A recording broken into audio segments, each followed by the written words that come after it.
The bells of Thornwall tolled through the mist, soft and distant, like a warning wrapped in velvet. Liora Vale stood on the highest balcony of her family's manor, fingers tightening around the cold stone railing as if the mountain air might steady the storm inside her chest. Below, the city shimmered in muted colors, lanterns being lit, banners being unfurled, nobles stepping from jeweled carriages with the pomp expected of a bonding ceremony. Her bonding ceremony. To Casien Dravain, a man whose name alone made her stomach coil, not from affection, but from the quiet dread she tried so hard to hide. Her bonding ceremony. A day that should have felt like a beginning, yet all she felt was a quiet suffocation sinking deeper with every breath. Behind her, attendants adjusted the silver-threaded gown clinging to her frame, their hands brisk and practiced, never noticing how her shoulders tensed with every pull of fabric. "You look radiant, my lady," one of them whispered, but the words barely reached her. Radiant was for girls who believed their futures belonged to them. Radiant was for brides who were wanted. Liora swallowed, eyes drifting toward the distant mountains circling the kingdom like a crowned barrier. Vast, wild, untamed. She wondered what it might feel like to belong somewhere that didn't demand pieces of her in exchange for survival. The wind lifted a wisp of her hair, brushing her cheek with a tenderness no person had offered her in years. She held on to that moment, that softness, knowing it would vanish the moment she stepped inside the ceremonial hall. A sharp knock echoed behind her, quiet but impatient, snapping the fragile stillness in half. Her stepmother entered without waiting for permission, her gown whispering like a blade drawn from its sheath. "Liora," Evelyn Vale said, her tone clipped, "the guests have begun to arrive. You will not keep them waiting." Liora turned, spine instinctively straightening under the woman's measuring gaze. Evelyn's beauty was sterile, sculpted, untouched by warmth. Her smile never reached her eyes, and today was no exception. She approached, hands already reaching to adjust Liora's veil with mechanical precision. "Look up," she muttered. "Your posture shows uncertainty, and uncertainty is unbecoming of a bride." Liora's lips parted, a quiet plea slipping through before she could swallow it. "Do you think Casien will be kind to me?" Evelyn's hands stilled for only a heartbeat, one telling, fragile heartbeat, before she resumed, faster, harder. "Kindness is irrelevant," she said. "What matters is what this union secures for our house. Do not let childish fantasies disrupt what we have worked for." Worked for. She always said we, but she meant Liora. Her value. Her sacrifice. Her stepmother's fingers tightened once more, manicuring Liora into the image of a bride she never asked to become. Then Evelyn stepped back, assessing her like a piece of art to be auctioned. "You will walk into that hall with grace," she said, "and you will not embarrass this family." The cold finality in her voice settled around Liora like a second veil. A trumpet sounded from the courtyard below. Deep, ceremonial, irrevocable. Liora's heart clenched as attendants gathered her train, ushering her toward the grand staircase. Her steps felt detached, as if her body moved while her soul lagged behind, clinging to the balcony where the mountains still called to her. Down the spiraling hall, portraits of Vale ancestors watched with oil-painted eyes, their judgment pressing heavy on her skin. The scent of incense drifted from the ceremonial chamber ahead, sweet, sharp, suffocating. She paused at the threshold, breath trembling as she glimpsed the sea of faces inside, all turned toward the aisle she was meant to walk. Noble families in velvet and gold. Council members in formal insignias. And at the far end, beneath the arch of woven silver branches, stood Casien Dravain, her intended. His posture was rigid, his expression unreadable, his eyes fixed on the entrance with a hint of annoyance rather than anticipation.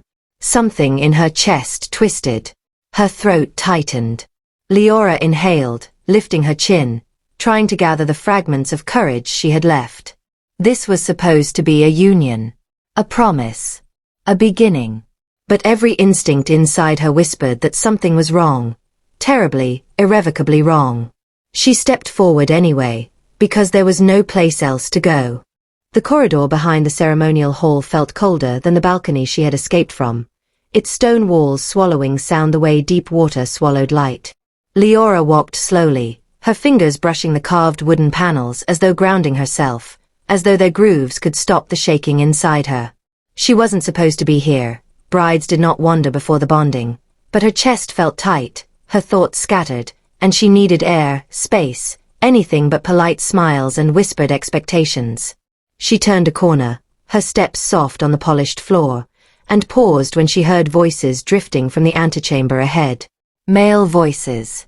Familiar. Her breath caught. Casien. She knew his voice the way one recognizes a door they wish would stay closed. She shouldn't listen. She knew she shouldn't. But something in his tone, a sharpness, a laugh she had never heard directed at her, rooted her to the spot. The door was cracked just enough for the sound to slip out like smoke, wrapping around her, pulling her closer. Liora stepped nearer, heart fluttering with a strange, heavy dread. She pressed her hand to the wall and leaned in, bracing herself, not knowing she was about to hear the sentence that would change everything. "You're marrying the wrong girl," Casien's friend muttered, sounding uneasy. "Everyone knows it's her stepsister you want. The whole court can see it." Casien scoffed, a low, irritated sound that made Liora's stomach drop. "Of course it's her stepsister I want. She's the beautiful one. The one with status, admiration, attention. But the council won't approve a bond with her. They need the veil name tied to me through Liora, not through a daughter who isn't fully blood." Liora's lips parted in disbelief. Casien continued, voice dripping with disdain. "Her stepsister's worth is beauty. Liora's worth is leverage. Her father wants their family secured, and my father wants influence over northern trade routes. A convenient arrangement. Nothing more." His friend exhaled. "And after the ceremony?" Casien's reply was quiet, but cruel enough to echo inside her like a blade dragged across stone. "After the ceremony, I'll keep Liora long enough to seal the alliance. Then, once it's politically safe, I'll do what I've always planned." A pause. Then the sentence that killed the last fragile thread of hope in her chest. "I'll cast Liora aside. And her precious stepsister won't resist me then." Her vision blurred. Her breath turned hollow. And suddenly she understood. She wasn't a bride. She was a bargaining chip, destined to be discarded like a used letter no one cared to keep. Liora stumbled back from the doorway, both hands pressed to her mouth as though she could force the sound of his words back inside her, erase them, pretend she hadn't been reduced to a transaction spoken about in a room she wasn't meant to enter. Her pulse thundered in her ears, drowning the quiet hum of the ceremonial hall beyond the corridor. She felt light-headed, barely aware of her gown brushing the floor or the way her veil trembled with every shaky breath. Her mother's rehearsed words, "This union will save our house," twisted inside her now, reshaping themselves into a grotesque truth. Save the house. Not her. Not her future. Not her heart. She turned away from the voices, walking blindly, the corridor tilting slightly beneath her steps. The walls felt too close, the air too thin. She needed to escape before someone saw her, before Casien stepped out and tried to pretend again, before she was forced toward vows spoken with poisoned intentions. The ceremony bells would ring soon. The hall would fill. And she could not walk toward the life she had just overheard being planned for her ruin. Her hands fisted around her skirts. She didn't know where she was going, only that she had to flee before the last pieces of her broke. Liora didn't remember the moment her feet began to run, only the sensation of the world tilting as she pushed herself through the corridor, past pillars that blurred into pale streaks of marble. Her breath came fast and uneven, snagging in her throat like thorns, and the soft gold lanterns lining the hall stretched into long, wavering halos as tears swelled in her eyes. A pair of attendants turned toward her in surprise, but she kept her head lowered, one hand gripping the side of her gown to keep from stumbling. The ceremonial music drifting from the main hall, harp strings and distant choral murmurs, felt obscene now, like a song written for someone else's joy. She could still hear Casien's voice echoing inside her skull, every cruel syllable replaying with perfect, merciless clarity. Liora's worth is leverage. The words pulsed in her chest, hot and cold at once, as if her heart couldn't decide whether to shatter or burn. She took another step, then another, shoulders trembling beneath the weight of a future she suddenly refused to accept. The air grew colder as she neared the outer doors. A guard glanced at her, startled, but before he could speak she pushed past him, slipping through the archway and into the dim, mist-covered courtyard beyond. The doors shut behind her with a heavy thud, sealing her away from the life she was expected to return to. She exhaled shakily, breath misting in the cold night, and for the first time since she had overheard the truth, she felt the faintest flicker of something that might one day resemble freedom. Sharp, desperate, and terrifyingly alive. The courtyard was a world apart from the glowing hall she had escaped. Damp cobblestones glistened beneath the lanterns, and thin curls of mist clung to the earth like wandering spirits, drifting between trimmed hedges and towering stone columns. Liora wrapped her arms around herself as the cold pressed against her skin, her ceremonial gown far too delicate for the night air. Water dripped rhythmically from the eaves above, each droplet punctuating the frantic rhythm of her heartbeat. She moved forward slowly, as if afraid the sound of her steps would summon the fate she was running from, her vision still blurred with tears. At the center of the courtyard stood an old fountain, dry for years, cracked along its marble edges, but its shadowed basin offered a moment of quiet solace. She stopped near it, her hands braced on its rim as she leaned forward, letting her breath shake out of her in uneven waves. "I can't marry him," she whispered to nobody, her voice breaking as the truth bled out of her for the first time. "I can't." Her throat tightened painfully. The thought of walking back into the hall, of standing beside Casien with his mask of gentle nobility, knowing the rot beneath it, made her stomach twist. She closed her eyes, drawing in a long, trembling breath, trying to steady the storm inside her. The mist curled around her legs, cool and gentle, as though urging her to keep moving, to keep breathing. Somewhere far behind her, bells chimed faintly, signaling the gathering of the guests. They were waiting for her, expecting her, claiming her. But Liora remained rooted in the courtyard, unable to force herself toward the life she had just watched crumble within her own hands. She straightened slowly, wiping her cheeks with trembling fingers, but the moment she lifted her gaze, she realized she wasn't alone. Across the courtyard, half hidden beneath the archway where the shadows were deepest, stood a man cloaked in a rough, weather-worn hood. His posture was still, almost unnaturally so, hands tucked into the folds of his tattered cloak, shoulders relaxed but alert, as if he had been standing there long before she arrived. Liora's breath paused in her chest. She couldn't see his face fully, only the faint outline of a jaw, and the subtle glint of eyes watching her through the darkness. Not cold. Not curious. Something else. Quiet, steady, unsettlingly gentle.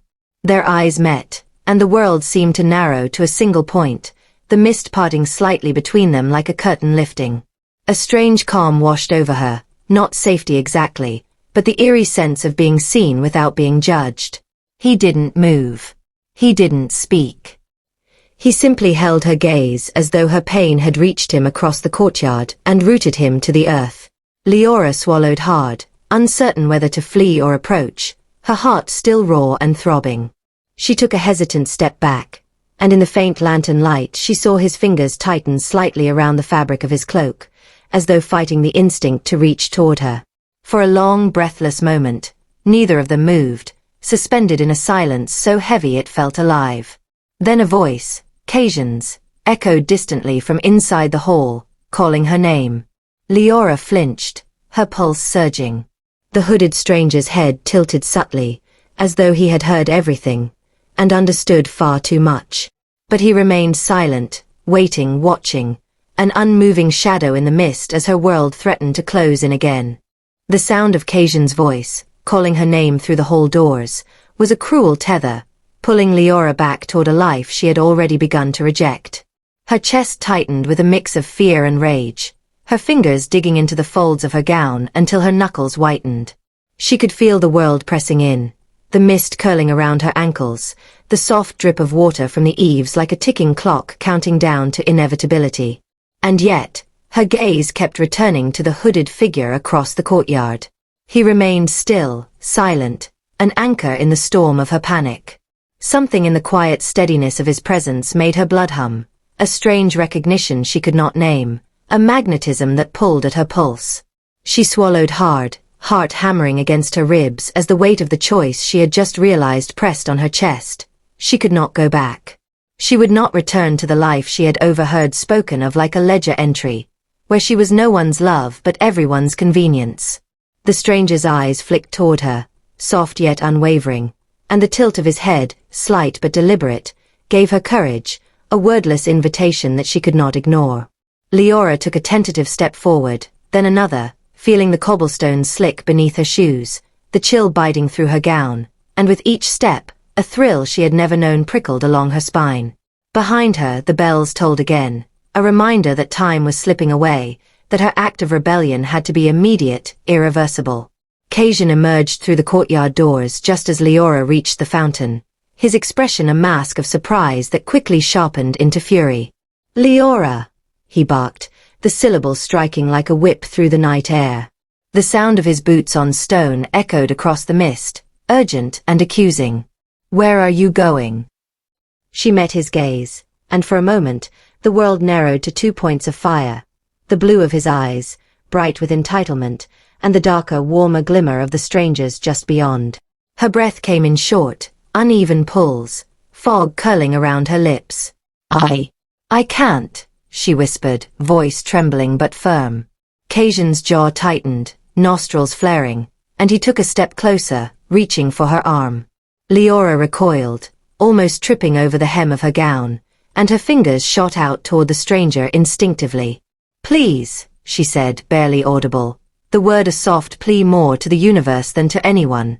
The stranger's hands were out of reach, but the tilt of his body, the quiet weight of his gaze, made her feel shielded, as if the invisible thread between them had already begun to pull. Casien's voice rose, harsh now, slicing through the night. "Return to me. This is your duty, your name, your family's honor." Liora's lips parted, trembling, and then her body moved of its own volition.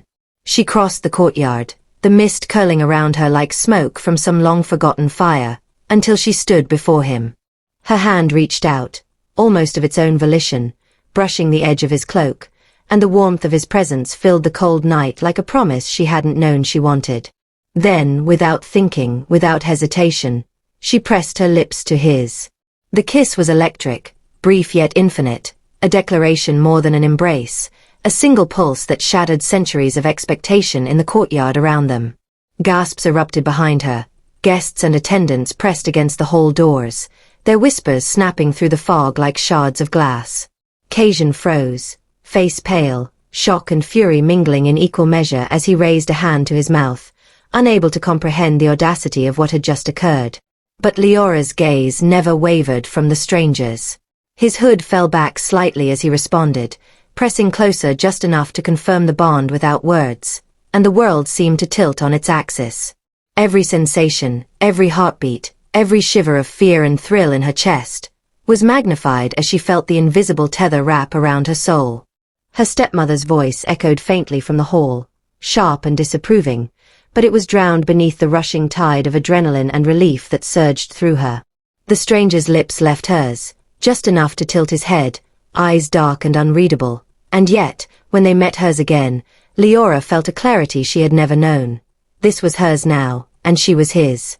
The first step into a life she could not have imagined had been taken, irrevocable and thrilling, and though the courtyard mist swirled around them, cold and indifferent, Liora felt warmth for the first time in what seemed like an eternity, a dangerous, intoxicating warmth that promised the impossible.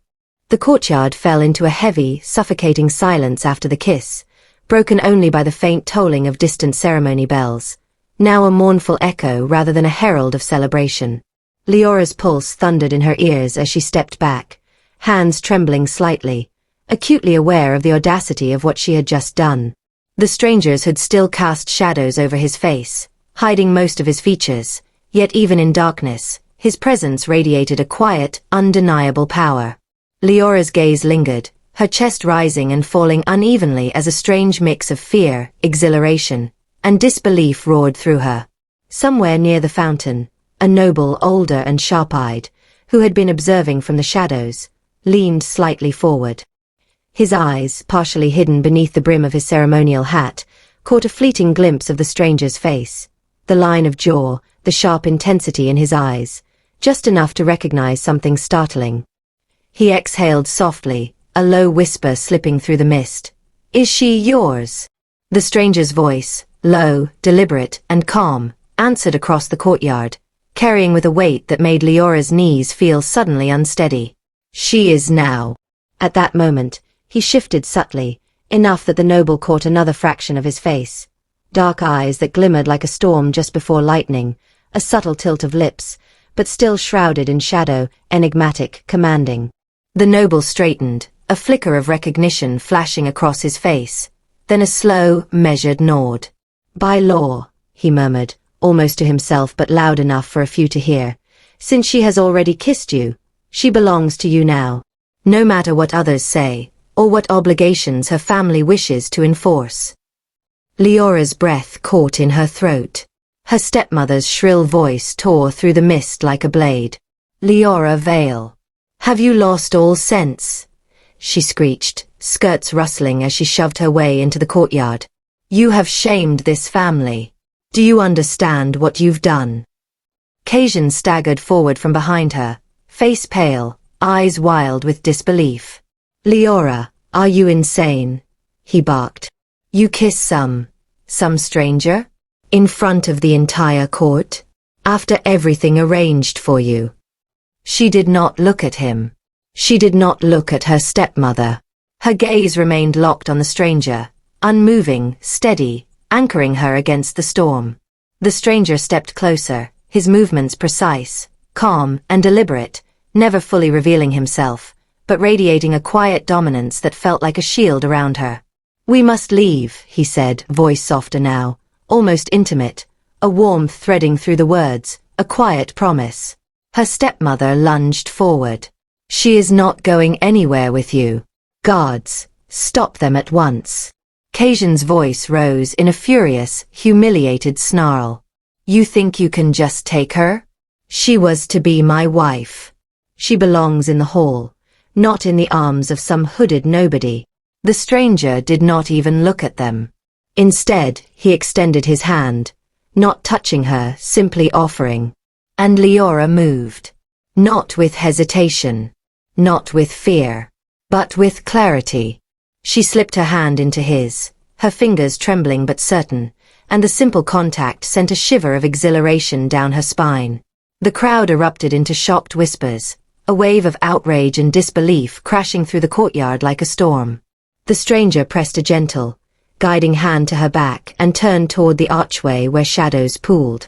Behind them, her stepmother screamed, "Liora, come back here this instant. You are ruining everything." Casien's voice cracked with fury. "This isn't over. You will answer for this." But Liora didn't stop. She didn't look back. She didn't falter. The mist curled around them like smoke as they slipped into the deepening night, leaving the scandalized courtyard behind. The bells continued to toll, soft, distant, helpless, while something new, sharp, and breathtakingly alive unfurled in Liora's chest. She was no longer Casien's pawn. She was claimed. And she belonged to this shadowed stranger, whose full face and secrets were yet to be revealed. The stranger led Liora through winding paths flanked by towering pines, their trunks ancient and silvered in the soft moonlight, their needles whispering secrets as the wind stirred through them. The mist from the courtyard had clung to her gown and hair, but here it lifted slightly, replaced by the earthy scent of moss and damp soil. Her pulse still hammered from the events moments before, from the kiss that had upended everything she thought she knew about her life. Every step felt surreal, the world she had been born into, the gilded halls, the pomp, the suffocating expectations, faded behind them, replaced by something unfamiliar yet astonishingly alive. And then, between the trunks, a flicker of golden light appeared. Liora blinked, and suddenly the forest gave way to cobblestone streets lined with cottages, their warm lamps glowing like fireflies in the night. Smoke spiraled lazily from chimneys. The scent of fresh bread and roasting herbs mingled with the crisp forest air. Children laughed in the distance, chasing a dog around a fountain, while townsfolk called greetings to one another from doorways. Liora stopped mid-step, eyes wide, disbelief tumbling through her chest. It wasn't what she had expected. No desolation, no danger.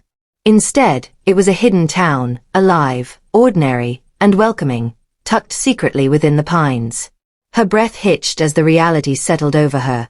She had not escaped into nothingness. She had entered somewhere entirely new, a world apart from the one that had betrayed her. The stranger guided her down the main cobbled street, his cloak brushing against the stones, his movements deliberate yet unhurried. Liora followed, hesitant, taking in the scenes around her. A baker was closing his stall, the scent of cinnamon rolls and crusty bread thick in the cool air.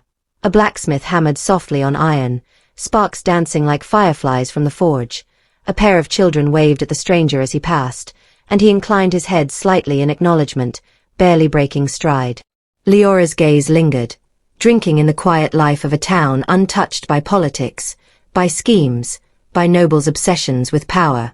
Yet even here her heart raced, not from fear, but from the strange thrill of freedom. The stranger's presence was a tether, grounding her in the midst of unfamiliar surroundings. "Where are we going?" she whispered, her voice hesitant, mingling awe and lingering disbelief. His gloved hand brushed hers as he gestured toward a narrow lane branching off the main street. "Somewhere we can be alone," he said, voice low, controlled, yet with a warmth that made her shiver. Liora followed without argument, every step taking her deeper into this hidden life that already felt impossibly real. They arrived at a small clearing at the edge of the town, where a cozy cabin sat, almost cradled by the surrounding pines. Smoke curled from the stone chimney, the scent of burning wood and herbs inviting and intimate. Its wooden walls, rough-hewn but solid, radiated a quiet strength, and a small garden of wildflowers and vegetables suggested someone who valued patience and care. The stranger paused at the door, turning slightly so that Liora could glimpse him in the lantern glow. Shadows still veiled most of his face, but the outline of his jaw and the calm confidence in his posture sent an unspoken shiver through her. "This is beautiful," she whispered, her voice catching as she allowed herself to take in the first real sense of safety she had felt all night. He inclined his head, answering softly, "It's home. For now, at least." Liora's gaze drifted to the little town beyond the clearing, alive and breathing, the laughter and light carrying an almost tangible promise that life could exist beyond the palace walls, even for someone like her. For the first time since she had fled the hall, she felt a fragile curiosity, a spark of hope threading through the terror and exhilaration. And yet, as the door creaked open and she stepped across the threshold of the cabin, her heart kept beating wildly for him, for the unknown tether between them, for the secret that lay hidden in the man she had kissed and claimed, and the life she had no choice but to surrender to, at least for now. The door clicked shut behind them, muffling the distant laughter of the hidden town. Liora stood in the dim, warm interior, scented with wood smoke and herbs, hands trembling slightly as she brushed the hem of her gown. The cabin was small but solid, rough-hewn walls, a low table stacked with firewood, a hearth flickering gentle flames that cast dancing shadows across the room. The stranger moved toward the fire, crouching slightly to stir the embers. He straightened, finally drawing back his hood. Liora's breath caught. His face was partially revealed now, sharp yet softened by the firelight, dark hair falling in loose strands, eyes like storm clouds just before rain, commanding yet unreadable. Every line of his jaw and subtle curve of his lips hinted at strength and restraint. Her voice trembled, barely above a whisper. Who are you?" He met her gaze, steady, dark eyes holding hers as if weighing her very soul. "Aren Thorn," he said at last, calm, measured. "A wanderer. Nothing more." Liora raised an eyebrow, a faint smirk tugging at the corner of her lips. "A wanderer," she echoed. "Right. Because wandering into mysterious towns, appearing at the exact moment a woman's life is imploding, that's totally normal behavior. Do all wanderers come with impeccable timing, or is this a special occasion?" He let a small, amused smile curve the edge of his lips, just enough to unsettle her. "Some do," he said dryly, "but very few with such flair." She crossed her arms, tilting her head, lips pressed into a thin line. And your purpose here is strictly wandering? No plans to meddle, manipulate, or terrify me further. Purpose isn't measured by titles, he replied, precise, controlled. Nor by wealth. Nor by anyone else's expectations. Especially not those of gilded halls and overly dramatic family members. Liora let out a short, incredulous laugh, shaking her head slightly. So my life just got a little more complicated for absolutely no reason. Perfect. Her gaze softened despite herself. And yet you carry yourself differently. Like you belong in a story I'm definitely not supposed to read. He leaned against the table, one hand brushing the edge absent-mindedly. Maybe some stories are meant to be read by the wrong person at the wrong time. Her chest tightened, pulse hammering, shiver crawling down her spine. Wrong time, wrong person. Sounds familiar, she murmured, voice low. I might have kissed the wrong stranger in the wrong courtyard. A small, wry smile flickered through the tension. And yet, Aren said, his voice low, deliberate, you crossed the courtyard anyway. Liora's eyes rolled slightly, the audacity of her act pressing against her ribs.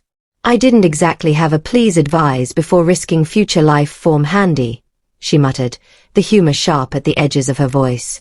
He caught her gaze, a faint flicker of amusement in stormy eyes. I can live with that, he said quietly, warmth threading through the sarcasm, a promise hidden in plain sight. I will not betray what you've given me. Liora's lips parted, a quiet, breathless acknowledgement escaping her. The fire crackled, casting a halo of warmth, danger, and thrilling uncertainty around them. For the first time since fleeing the ceremonial hall, she felt a strange mix of exhilaration, amusement, and an almost forbidden curiosity. Two people, reckless and defiant, carving a path neither of them fully understood. The cabin settled into a quiet rhythm as night deepened outside, the soft crackle of the hearth mingling with the occasional pop of burning wood, filling the small space with a comforting, intimate warmth. Liora moved cautiously, each footstep measured on the wooden floor, her fingers trailing along the rough walls as if memorizing the contours of this new, secret world. The faint scent of smoke, mingled with herbs and the earthy smell of damp wood, wrapped around her, grounding her even as her chest still hammered from the events in the courtyard. Aren remained near the fire, watching her with an intensity that made her pulse quicken and her stomach tighten. Every glance she stole at him carried a silent electricity, questions she dared not voice, tension neither could name aloud. Finally, Aren broke the silence, voice low, deliberate, each word deliberate like a measured stroke. Tell me, how did you end up in that mess? In the halls of gold, with him. His dark eyes held hers, piercing yet patient, demanding truth without judgment. Liora swallowed, brushing the edge of the table, pulse hammering, voice low, tinged with sarcasm. I didn't know. I thought I could trust them. I thought I belonged there. Turns out, Casien wanted my stepsister, not me. And suddenly, my life is a very gilded comedy of errors. Aren's jaw tightened, the firelight tracing the sharp lines of his features. He shifted slightly, warmth brushing against her without touching, anchoring her. And yet, he murmured, voice threaded with quiet intensity, they spoke of you as if you were nothing more than a piece on a board. How does it feel, knowing they never really saw you at all? Liora's fingers clenched around the table, knuckles whitening. Her gaze dropped to the flickering flames. Terrifying, she admitted, voice breaking slightly. And exhilarating. The last word escaped almost without thought, and Aren's stormy eyes softened, the quiet tide behind them giving way to something gentler. Exhilarating, he repeated, deliberate, low. Because you finally chose yourself. Because you stepped away when everyone expected you to bend. Her fingers brushed her arm, self-conscious, yet the heat of his presence made it impossible to look away. Liora let her gaze drift across the cabin, catching the shadows dancing from the hearth onto the rough walls, the low table, the small stack of firewood. It's not just him, she murmured, voice low, almost swallowed by the warmth and scent of the cabin. My family. They expect everything. My father, my stepmother. I'm nothing but a tool to secure alliances. Nothing I do is mine. They decide my life before I can even live it. Her fingers twisted in the folds of her skirt, a tremor running through her. Aren's eyes softened, and he stepped a fraction closer, warmth brushing her shoulder without touching, anchoring her. That's a heavy burden to carry alone, he said, voice low, measured, almost intimate. But here, with me, you don't have to. A faint, wry smile tugged at Liora's lips. Then, maybe I can try to rest. Just for tonight. And no promises I won't wake up plotting clever revenge on the gilded idiots who thought my life could be theirs. Aren inclined his head, a quiet understanding passing between them. The fire crackled softly as they moved to opposite sides of the cabin, settling into modest beds. Liora's heart still fluttered at his nearness, the quiet intensity lingering even as shadows claimed the room. Sleep came slowly, wrapped in the strange comfort of being seen, of being claimed, yet not demanded, a fragile promise whispered into the night. Morning light spilled through the small cabin window, painting the rough-hewn walls with gold and amber. Liora stirred beneath the soft blankets, the faint scent of burning wood still clinging to the air, mingling with the aroma of herbs drying in the corner. She shifted quietly, careful not to wake Aren, yet the warmth radiating from the other side of the room made her pulse quicken. He was already awake, sitting near the hearth, shadows and firelight flickering across his features. Hood pulled back now, revealing more of his face. Dark hair fell slightly over his forehead, and the curve of his jaw, the subtle strength of his posture. A quiet hum lingered between them as they finished tidying the small cabin, the morning warmth softening the air. Liora smoothed the front of her dress, more out of nervous habit than need, while Aren pulled on his cloak, the fabric settling across his broad shoulders in a way that made her breath falter. Even with the edge of the hood lowered, enough of his face remained visible for her to study him. Strong brows, a straight, proud nose, a jaw shadowed by dark stubble that made him look rugged, dangerous, real in a way the polished nobles of her former life could never imitate. Aren turned and caught her staring. His eyes, deep, storm-dark, impossibly intense, held hers long enough to make heat rush into her cheeks. "Come," he said quietly, the faintest warm note threading through the word. "You should see the town in daylight." Liora nodded, her pulse quickening. She wasn't sure if it was the offer, or simply the way he looked at her. The air outside was crisp, carrying the scent of pine sap and distant hearth fires. As they descended the narrow path toward the hidden town, Aren walked slightly ahead, but his hand hovered near hers, close enough that she felt the heat radiating from his skin. Every few steps, he glanced back at her, checking her footing, checking her, and every time their eyes met, something inside her tightened. "Are you cold?" he asked softly, noticing the tremor in her hand. "No," she breathed, though her voice betrayed her. "Just adjusting." "To what?" She dared to meet his gaze again. "To this place. To everything." Aren's lips curved into the smallest, slowest smile, so subtle she almost missed it. "Good," he murmured. "It means you're waking up to it." His fingertips brushed the back of her hand, light, fleeting, but enough to send a quiet shock up her arm. The town came alive as they stepped onto the stone path, sunlight spilling across stalls of spices and bread, children darting between wooden homes, and traders calling softly to early customers. Everything was warm, earthy, real. Liora felt eyes on her as they passed, but none held the cold judgment she'd grown used to, only curiosity. And every time someone looked too long, Aren shifted closer to her, his presence a shield, steady and unspoken. "You're safe here," he said, voice low but firm, as if anchoring the words directly into her chest. She stole a glance at him, noticing how the light caught in his dark hair, how his cheekbones sharpened when he turned, how his eyes flicked, instinctively, toward anyone approaching her. "You watch everything," she said softly. Aren didn't deny it. "It's what I do. And me." His gaze snapped to hers, fierce and unyielding. "Especially you."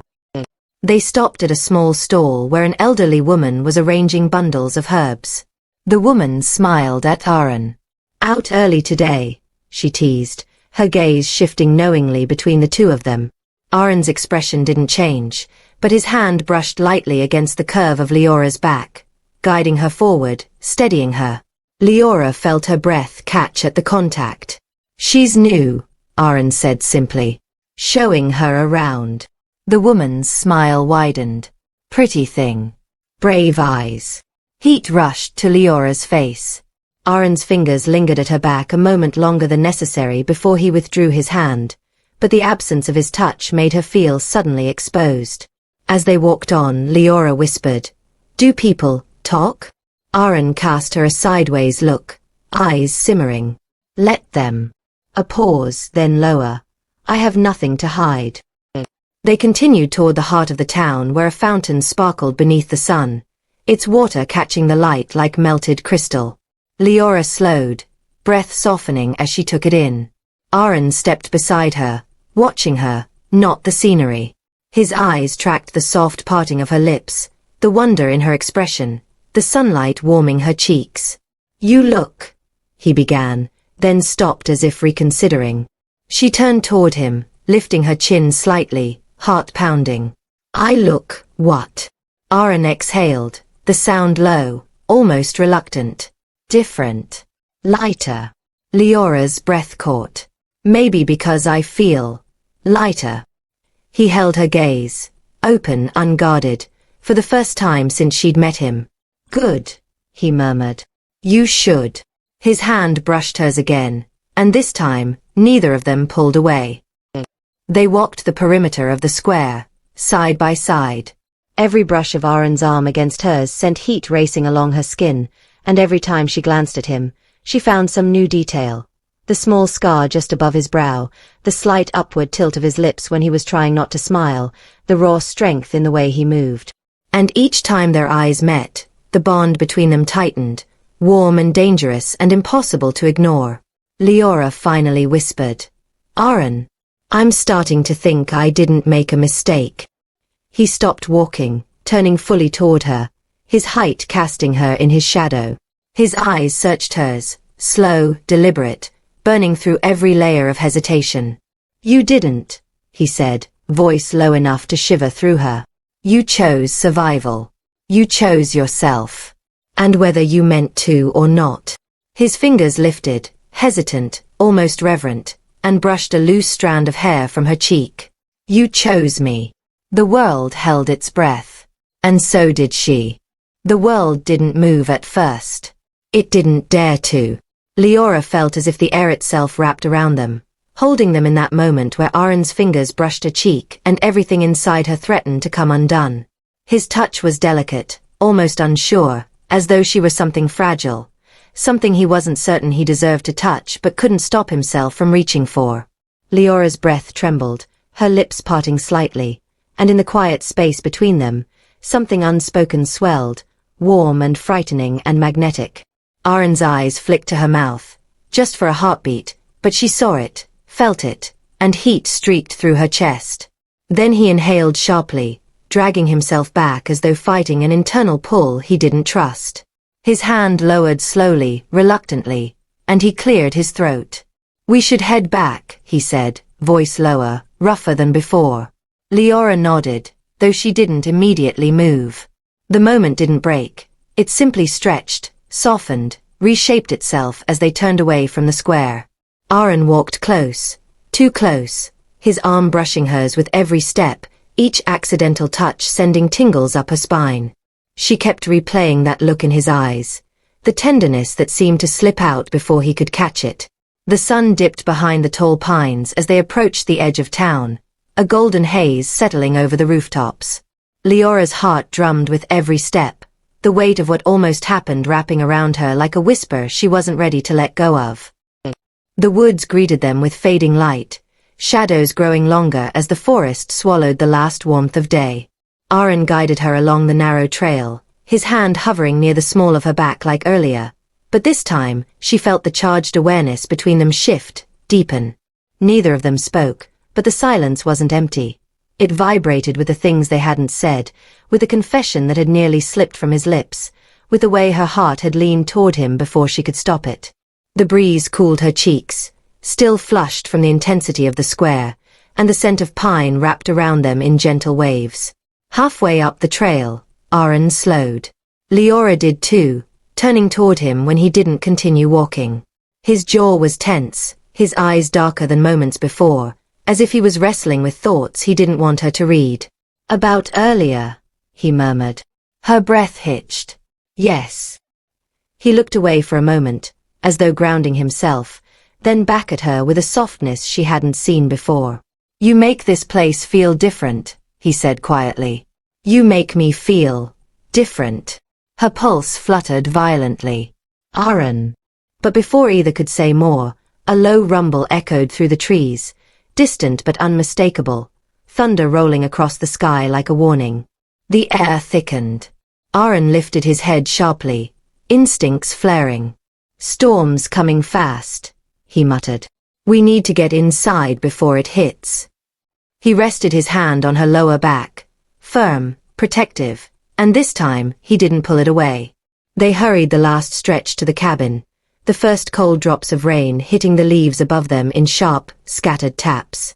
By the time Aren pushed open the door and ushered her inside, the sky had already darkened to a brooding slate. Inside, the cabin felt suddenly smaller, warmer, the air thick with the scent of wood and the closeness of him. Aren shut the door just as a crack of lightning tore across the sky, illuminating the room for a single, breathless flash. Liora stepped away from the window, heart pounding, while Aren lit a small lantern that bathed the space in a gentle amber glow. The storm grew quickly, the rain striking the roof like a furious heartbeat, wind curling around the cabin walls.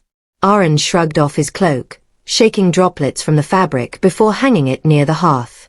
Liora watched him, watched the way his shoulders rose and fell with deep breaths, the way tension clung to the lines of his body. When he finally turned to her, his expression had softened again, though a storm of a different kind simmered in his eyes. "You're safe," he assured, though his voice carried a quiet tremor she hadn't heard before. "I know," she whispered. He stepped closer, slow, deliberate, until there were only inches between them. The lantern light flickered across his face, catching the shadows beneath his eyes, the barely restrained emotion written there. "Liora," he said, her name leaving his lips like a confession he'd been holding for too long. She felt her breath catch, felt the moment settle around them, thick and undeniable. Outside, thunder cracked again, but inside the world had narrowed to the space between his mouth and hers. He lifted a hand, hesitated only a second, then let his fingers rest gently beneath her chin, tilting her face up to meet his. "Tell me to stop," Aren murmured. She didn't. She couldn't. Because every part of her was already leaning into him, drawn by something ancient, something tender, something dangerous and beautifully inevitable. And as the storm raged outside, Aren slowly, lowered his forehead to hers, breath mingling with breath, the kiss hovering just a heartbeat away. The space between their mouths vanished in a single, trembling heartbeat. Aren's lips brushed hers, soft at first, almost testing, as though he feared she might shatter beneath him. But when she didn't pull away, when she leaned in, a quiet, desperate sound leaving her throat, his restraint cracked. His hand slid from beneath her chin to cup her cheek, thumb sweeping gently across her skin as he deepened the kiss. Heat surged through her, warm and grounding and terrifying all at once. The storm outside roared against the cabin walls, but Aren's mouth moved with a slow, aching tenderness that made everything else fade. Liora's fingers curled into the fabric of his shirt, pulling him closer, and he responded with a low sound from deep in his chest, half growl, half surrender. He kissed her like a man starved of softness, of closeness, of anything that made him feel human again. When he finally broke away, their breaths tangled in the tiny space between them. His forehead rested against hers, their hearts pounding in the same frantic rhythm. "Liora," he whispered, as if saying her name anchored him. She swallowed hard, her voice barely steady. "You don't have to stop." His eyes fluttered shut for a moment, the muscles in his jaw tightening. not with rejection but with a fierce, fragile control. If I don't, I won't be able to. A shiver slid down her spine. Maybe I don't want you to stop. His breath hitched, sharp, ragged, but instead of pulling her back into the kiss, he stepped away, almost stumbling. Not tonight, he murmured, voice thick with something unspoken. Not when there are things I haven't told you yet. Her stomach tightened. The warmth of the kiss lingered, but now, a shadow slipped in behind it. Aren busied himself with the lantern, though it didn't need adjusting. His movements were too precise, too careful, like a man trying to tame something inside himself. Liora wrapped her arms around her waist, not from cold, but from the sudden distance between them. She watched him for a long moment, the aftershocks of their kiss still humming under her skin. Aren, she said softly, you don't have to run from me. He froze, just for a second, before turning to face her. The stormlight trembled across his features, highlighting a raw mix of longing and fear. I'm not running, he said quietly. I'm protecting you. From what? His throat worked, but no answer came. Instead he stepped closer and gestured to the table where a small, sheathed dagger lay. If you're going to stay here, you need to know how to use this. It was such a sudden shift she blinked. Right now. Yes. His voice softened. Storm or not. He moved behind her, guiding her hands to the hilt. His touch was gentle, controlled, too controlled, and the warmth of him pressed along her back stirred something dangerously intimate inside her. Hold it like this, he murmured, fingers curling over hers. You break your wrist if you grip too loosely. Liora tried to focus, but the heat of his breath on her neck made it impossible. Why are you teaching me this now? She whispered. His answer was a quiet, haunted truth. Because I may not always be beside you. The words chilled her more than the storm ever could. When the lesson ended, Aren stepped away again. Too quickly, too abruptly, and Liora felt the shift like a door closing. She set the dagger on the table and finally asked the question that had been clawing at her lungs since the kiss. Aren, who are you really? His shoulders tensed, but he didn't face her. I've told you. No, she cut in gently, stepping closer. You've told me bits. Pieces. But not the truth. Lightning cracked across the sky, illuminating his silhouette, broad, rigid, shadowed by secrets. He exhaled slowly. Liora, I've already shown you more than I should. And yet you hide things from me every night, she said softly. His head snapped toward her, eyes sharp. What do you mean? She hesitated, only a moment, but she didn't look away. You leave the cabin. Late. Quietly. And you come back before dawn. Silence cut the air in two. Aren didn't deny it. Didn't even try. His jaw clenched, his voice low. There are things I have to handle. Things that don't concern you. Her heart twisted. Everything concerns me if it puts you in danger. The flicker of emotion in his eyes was brief but unmistakable. You're safer not knowing, he insisted.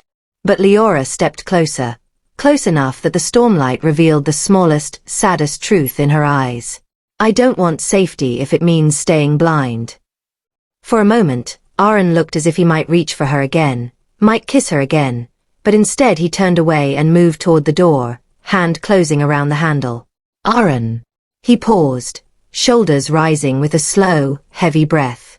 I'll be back, he said quietly. Just trust me tonight. Then he opened the door and stepped into the storm, leaving Liora alone with one terrifying question burning in her chest. What kind of man needed to hide in darkness? Morning seeped gently through the cabin windows, soft gold spilling across the wooden floorboards. Liora blinked awake slowly, still curled beneath the blankets, her mind thick with remnants of the storm, and the ache of Aren's absence through half the night. The space beside her bed was empty. No trace of him, not even the warmth he usually carried indoors after being out in the cold. She pushed herself up, rubbing her eyes, expecting to hear him moving quietly near the hearth or sharpening a blade like he often did at dawn. But the cabin was silent. He hadn't returned. A knot tightened beneath her ribs as she stood and wrapped a shawl around her shoulders. The storm had passed, leaving the forest washed clean, but the silence that pressed against the cabin was wrong. Too still, too heavy. Liora stepped to the door and cracked it open. The morning air rushed in, cold and pine-scented. "Aren," she called softly. No answer. She stepped outside, the dew soaking instantly through her slippers, but she didn't care. The path that led deeper into the woods showed faint impressions. Boot tracks, movements in the dirt. She followed them a few steps, her heartbeat rising with every print that drifted slightly off the trail. Something wasn't right. She could feel it, an instinct curling through her chest like a whisper of warning. "Aren, please." The wind carried no reply. And just as she took another hesitant step, a low, broken sound drifted from the trees, something between a growl and a pained exhale. Liora froze. Then the sound came again. Her breath trembled, her pulse spiking. "Aren." This time, the forest answered, soft, staggering footsteps, and then a shadow swayed between the trees. Aren emerged from the brush like a wounded storm. His cloak was torn at the shoulder, soaked in mud and streaks of blood. Far too much blood. His breathing was ragged, uneven, and his eyes were darker than she'd ever seen them, almost feral around the edges. "Liora," he managed, voice strained, thick with pain. She rushed toward him before he could protest, catching his weight when his knees buckled slightly. "What happened?" "Aren, you're hurt." His grip tightened around her arm. "Back, inside." "But now," he rasped. Not anger, fear. Fear for her. She helped him toward the cabin, his arm heavy across her shoulders. Every step he took left drops of red on the forest floor. When they reached the door, Aren swayed again, and Liora pushed it open with her free hand, guiding him inside. He collapsed onto the nearest chair, bracing one arm against the table as he tried to steady his breathing. Liora's hands shook as she peeled back the torn fabric of his cloak. Beneath it, claw marks raked across his side, deep, jagged wounds that glistened with fresh blood. Her breath hitched violently. "A wolf did this. A rogue," he ground out, "was hunting too close to the town. I dealt with it." "You could have died," she cried. His eyes lifted to hers, softened, regretful. "I told you. I may not always be beside you." Her throat tightened painfully. "Don't say that." But Aren only exhaled, gaze sliding away as if carrying a weight he couldn't let her hold. This time, Liora didn't let him turn away. "Sit back," she whispered, her voice trembling but steady enough to leave no room for argument. For the first time, Aren obeyed without resistance. Liora grabbed a basin of water, cloths, and the small jar of herbs he'd shown her days before, the ones he said were for emergencies. Her hands shook as she knelt in front of him, lifting the cloth to gently clean the blood from his skin. Aren hissed quietly, his muscles tightening under her touch. "I'm sorry," she murmured. "Don't be." But she could feel the tremor in him, whether from pain or from being this close to her, she couldn't tell. Liora wiped another streak of blood from his side, and the vulnerability of the moment wrapped around them like a fragile cocoon. His breathing softened as her fingers moved, as her presence steadied him. "You shouldn't have gone alone," she whispered. His jaw flexed. "I always go alone." "Not anymore." Her voice quivered with a strength she didn't expect. "Not when it leaves you like this. Not when." She caught herself, but he heard the unspoken word. "Not when I care." Aren's eyes lifted, locking onto hers with a depth that pulled the breath from her lungs. Slowly, painfully, he reached out, his hand closing around her wrist. His thumb brushed her pulse, slow, deliberate, as if memorizing her. "Liora," he said softly, "I told you, there are things about me you're better off not knowing." She leaned closer, her forehead nearly touching his. "Then why does it feel like I'm losing pieces of myself every time you walk into the dark?" His breath stilled. For a moment, neither of them moved. Then Aren whispered, voice barely stable, because you're the first person who's ever reached for me. Liora cupped his cheek with her free hand, her touch trembling but sure. And I'm not stopping. His eyes closed just for a heartbeat, as if her words struck too deep, too true. And in that fragile silence, with her hands pressed to his wounds and his heart laid bare, something shifted between them, something neither of them could ever step back from.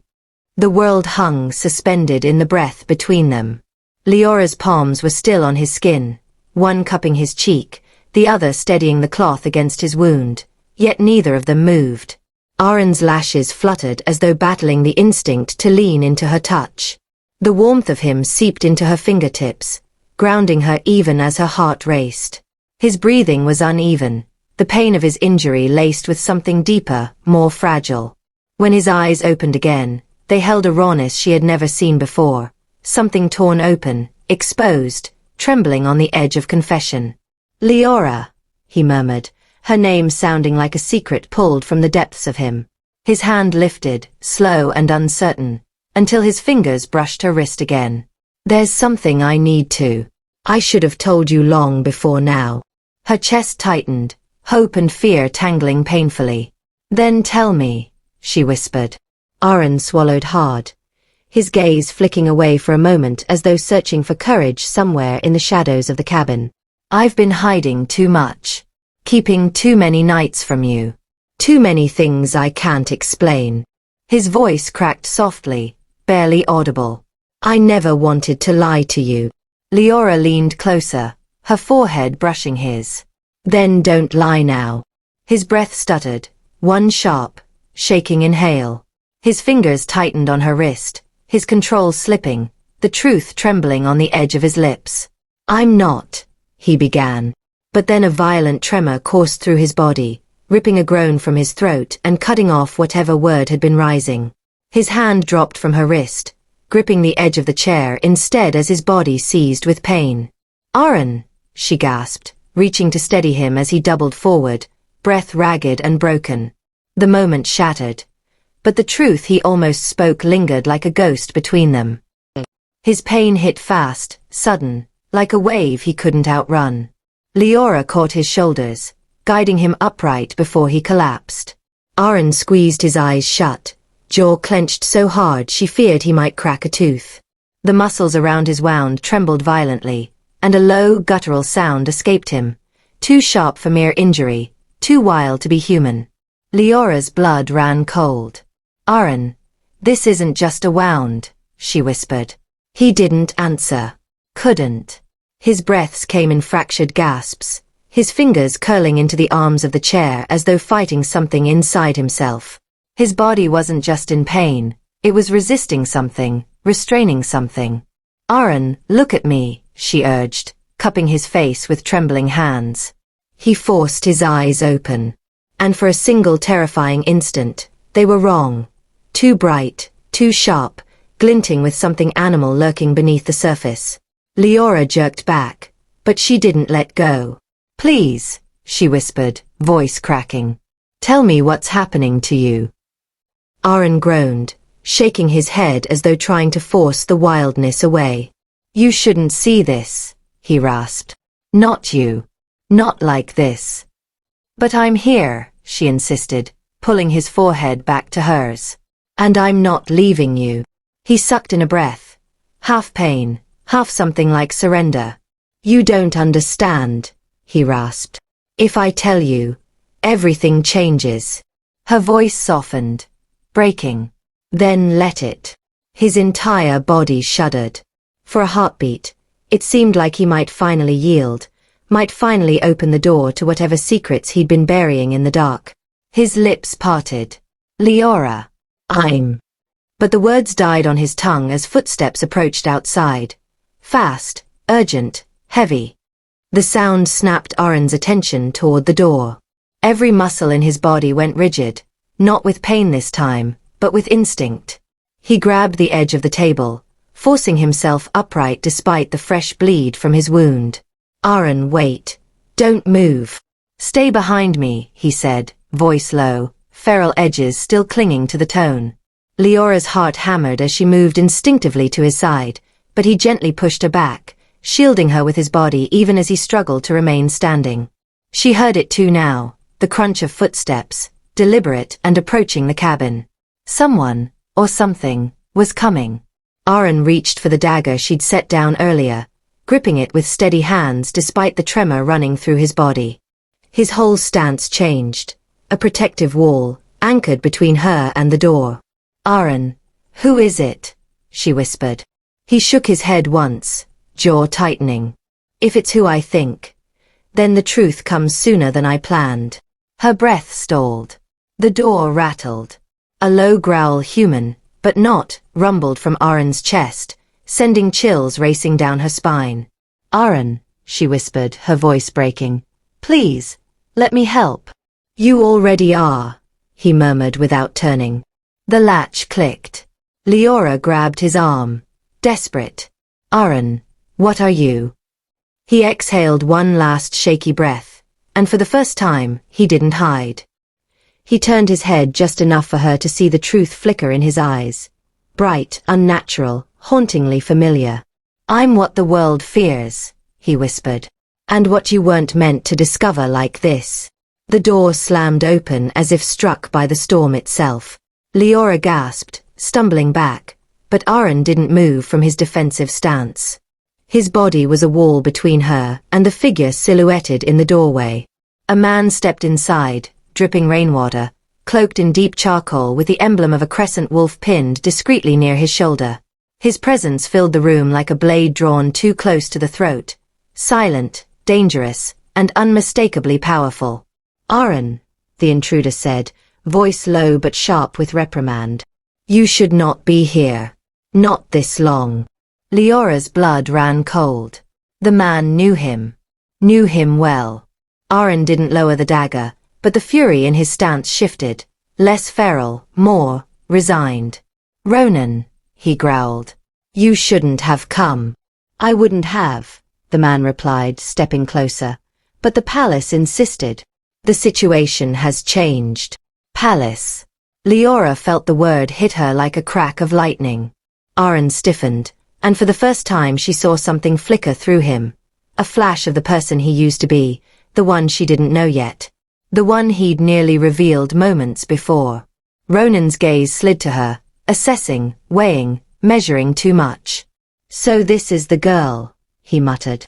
"The one you've risked your cover for." Aren's snarl was instant. "Do not speak of her." Ronan raised both hands slightly. "I'm not here to judge your attachments. I'm here with orders." Liora swallowed. "Orders, for him?" The intruder nodded once. "A message from the palace. The conspiracy you were sent to expose. The traitors, the ones who orchestrated the attack last winter, they've discovered your trail." Aren's knuckles whitened around the dagger. "They know you're alive," Ronan finished. "And they're hunting." The room froze. Aren's disguise. His secrecy. His vanishing at night. The way he fought the rogue wolf alone. All of it clicked together like a puzzle she hadn't known she was solving. Leora's breath trembled. "Aren, you're hiding from them? From people in the palace?"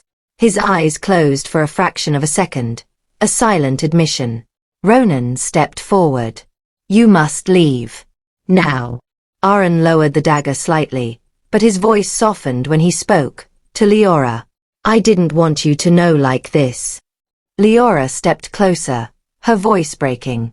"Then don't go. Not alone. Not again." Aren's gaze drank her in, pain, longing, regret all pulling at him like opposing storms. He reached out, brushing her cheek with the gentlest touch, the wildness in him quieting at her closeness. "I have to go," he murmured. "If I don't, the kingdom burns." Her breath hitched. "Then take me with you." Ronan's voice cut between them. "Absolutely not. She's already in danger because of you." Aren's jaw clenched. He leaned in, pressing his forehead briefly to Leora's, soft, aching, desperate. "Please," he whispered. "Wait for me. Just this once.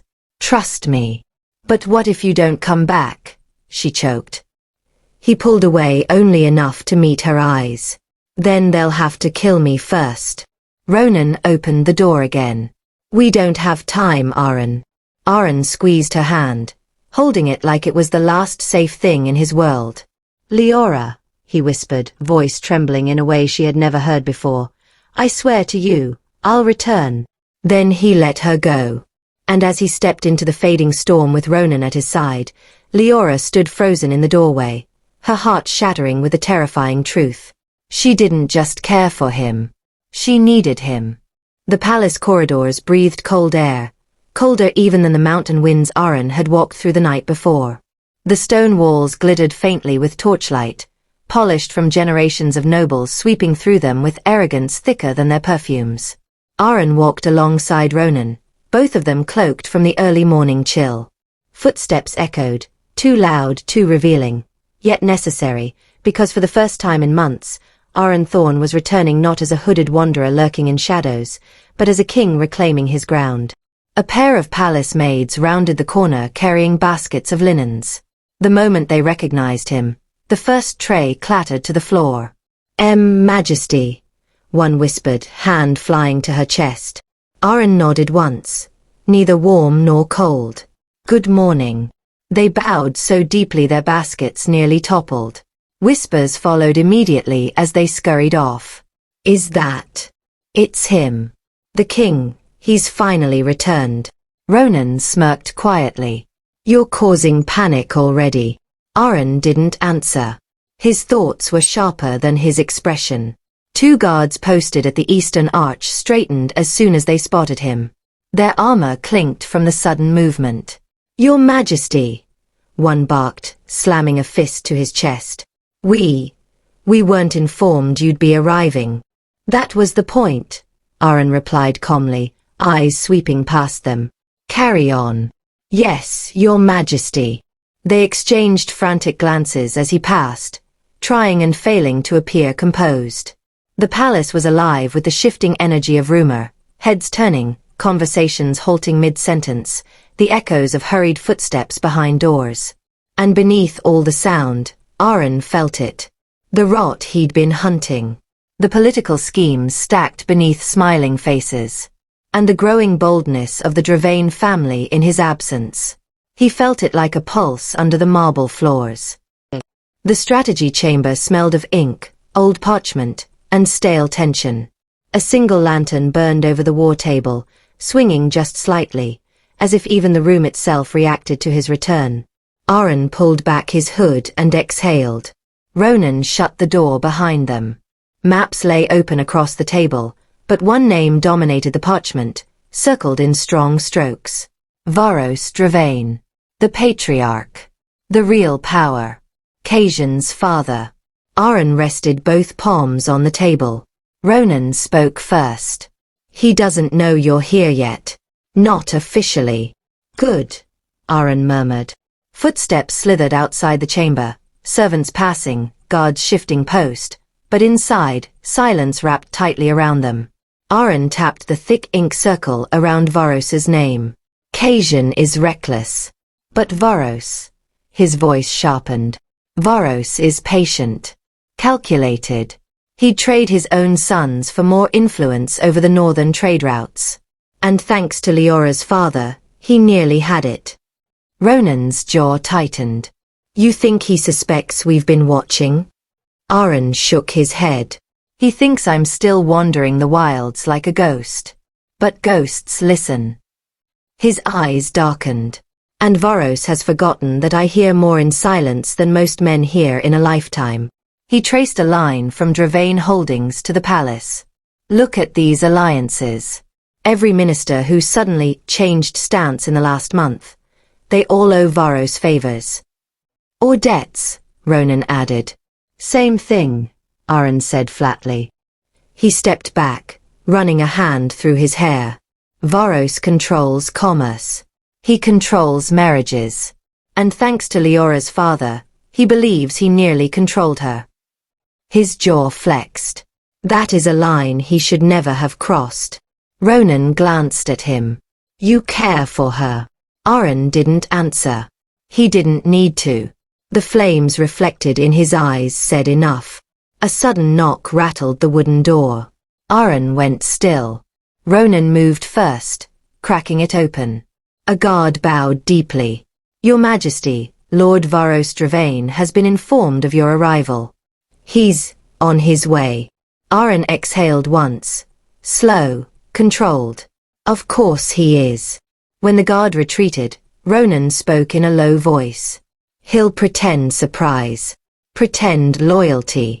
I expect nothing less, Aren replied, his tone cold enough to frost the lantern glass. Every word from his mouth will be crafted to hide the truth. He will offer congratulations, praise, condolences, whatever suits his strategy. Ronan folded his arms. Do you want me to stand at your side when he enters? Aren shook his head. No. Varos respects power, not courtesy. If I hide behind advisors, he'll think he has room to move. He stepped toward the door, gaze distant but fierce. He will test me. He will test my return, my position, my patience. And Liora? Ronan asked quietly.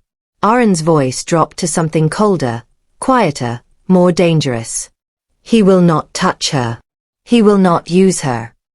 He will not force her into any arrangement again. A muscle ticked in his jaw. Casien was willing to use her as leverage. But Varos sees marriage as a political chain. And he wanted her tied to his bloodline to control the north. Ronan's brows furrowed. And now he will realize the girl he dismissed as leverage has become the one person the king will burn kingdoms for.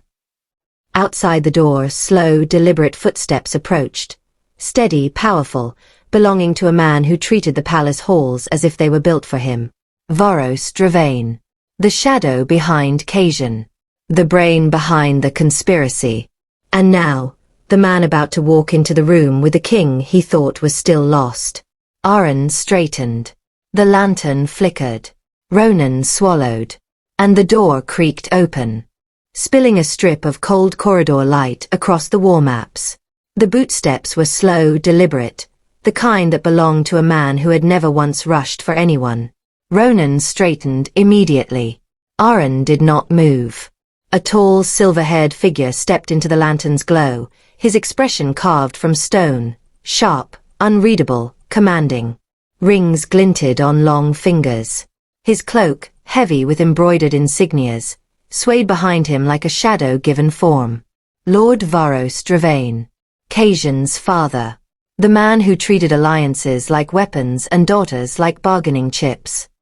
His gaze swept the room once. Maps, lists of conspirators, Aren's hood thrown aside, before settling on the king with a stare that could slice armor. Your Majesty, Varos said coolly, offering a bow so shallow it nearly counted as an insult. Imagine my surprise, learning you have returned, unannounced. Aren lifted his eyes slowly, deliberately. I prefer efficiency over theatrics. Varos smiled thinly. Then you have chosen the wrong palace. Ronan's hand drifted instinctively near his blade. Aren gave a tiny shake of his head. Stand down. Varos stepped farther inside, boots echoing sharply on the stone floor. Servants hovered nervously in the hallway behind him, unsure whether to flee or eavesdrop. You have been absent for quite some time, Varos continued. Long enough for the court to shift. Long enough for loyalties to be tested. His eyes gleamed.